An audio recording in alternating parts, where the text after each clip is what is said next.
Timnas Jerman lolos ke Piala Dunia 2022. Timo Werner tampil gemilang.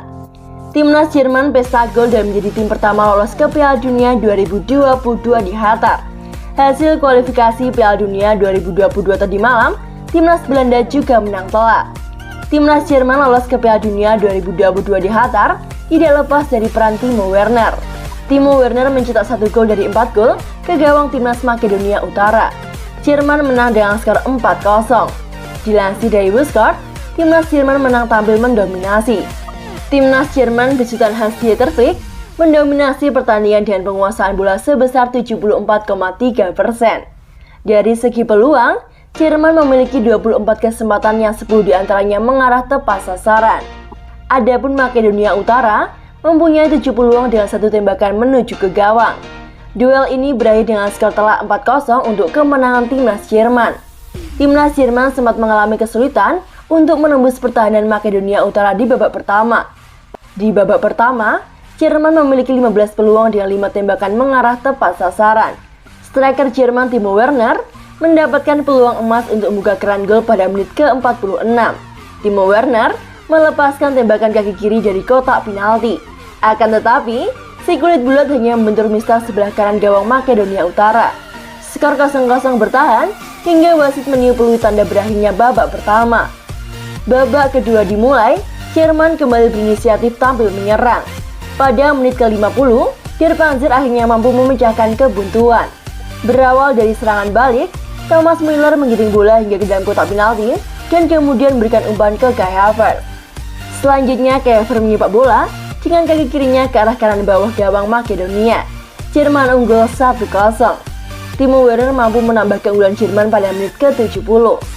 Memanfaatkan umpan dari Müller, Werner melakukan tendangan volley dengan kaki kanannya dari dalam kotak penalti ke arah kiri gawang. 3 menit berselang, Timo Werner mencetak gol keduanya. Timo Werner yang berada di dalam kotak penalti melepaskan tembakan melengkung ke arah kiri gawang Makedonia.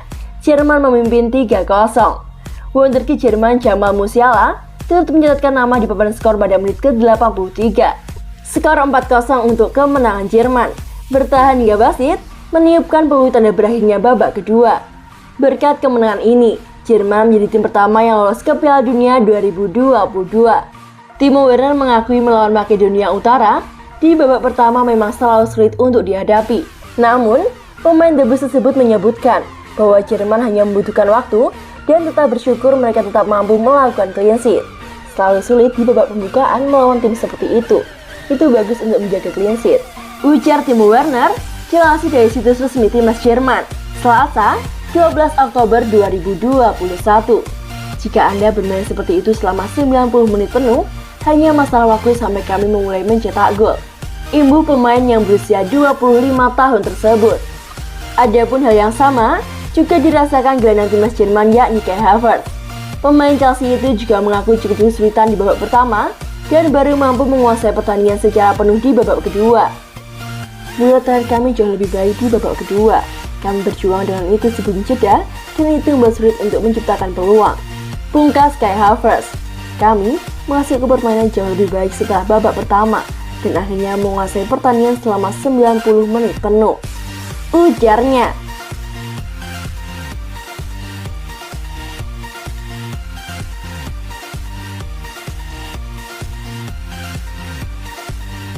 Romelu Lukaku cedera ringan, ini 3 opsi starting 11 Chelsea untuk Liga nanti. Chelsea menjadi salah satu klub yang harus dirukan jeda internasional. Kabarnya si striker baru Romelu Lukaku harus menepi dikarenakan cedera ringan. Lukaku jadi pembelian anyar Chelsea pada musim ini. Dia diharapkan jadi superstar baru The Blues, memberikan sentuhan yang sebelumnya tidak dimiliki oleh Chelsea di lini serang. Ex-striker Inter Milan itu bermain apik untuk timnas Belgia di jeda internasional sepekan terakhir. Sayangnya, Lukaku hanya bisa membantu tim finish di peringkat keempat UEFA Nations League. Cedera Lukaku. Romelu Lukaku mengalami kelelahan otot sama seperti Eden Hazard. Mereka tak berada dalam kondisi terbaik untuk bermain, ujar pelatih Belgia Roberto Martinez. Cedera Lukaku ini tentu jadi kabar buruk bagi Chelsea. Terlebih, dikarenakan Premier League akan kembali bergulir pada akhir pekan ini. Untungnya The Blues punya skill cukup dalam untuk diutak-atik oleh Thomas Tuchel. Setidaknya ada 3 opsi formasi Chelsea tanpa Lukaku yang bisa dipilih Tuchel untuk akhir pekan nanti. Berikut ini kami sajikan 3 opsi formasi Chelsea untuk melawan Brentford. Opsi pertama, sama seperti laga pembuka. Opsi pertama adalah formasi yang sama persis seperti laga pertama Chelsea pada musim ini, ketika mereka mengalahkan Crystal Palace 3-0. Saat itu belum ada Lukaku. Thomas Tuchel menurunkan trio Werner, Pulisic, dan Mount. Kabarnya Christian Pulisic semakin mendekati kondisi fisik terbaiknya. Jorginho dan Kovacic bermain kontra Palace lalu, tapi sepertinya untuk akhir pekan nanti Kante lebih cocok. Opsi kedua, hati-hati cedera. Antonio Rudiger melewatkan latihan terbaru Jerman, jadi belum ada jaminan dia akan bermain di laga berikutnya. Kemungkinan kondisi Rudiger juga tidak maksimal, yang artinya Thomas Tuchel mungkin mengambil opsi ekstrim untuk memainkan Hudson-Odoi sebagai bek sayap. Duet Kovacic Jorginho juga tampak lebih aman. Opsi ketiga, maksimalkan pemain yang ada. Di jeda internasional kali ini ada cukup banyak pemain Chelsea yang telah pergi karena berbagai alasan. Ada Ruben Loftus-Cheek, Ross Barkley, Hakim Ziyech, dan beberapa pemain lainnya. Ruben Loftus-Cheek main apik di laga terakhirnya. Hakim Ziyech juga diduga sudah semakin fit. Jika ingin menjaga kebugaran pemain yang baru pulang dari timnas, Thomas Tuchel bisa mengambil opsi ini. Bagaimana pendapat kalian? Kira-kira opsi mana yang tepat untuk Chelsea? Tulis pendapat kalian di kolom komentar.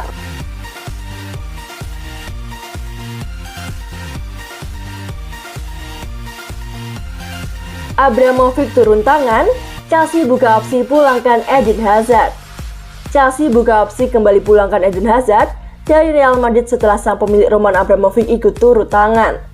Sejak bursa transfer musim panas lalu, Eden Hazard sangat dilaporkan bakal menjadi salah satu pemain yang akan dijual oleh Real Madrid. Ia dianggap sebagai pembelian gagal dikarenakan performanya juga tak begitu bagus.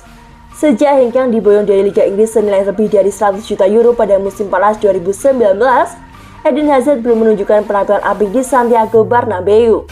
Pasalnya ia kerap dirundung cedera dan bahkan hanya tampil dalam 21 pertandingan bersama dengan LRL di semua kompetisi musim lalu, serta hanya meraih 4 gol dan 1 assist saja.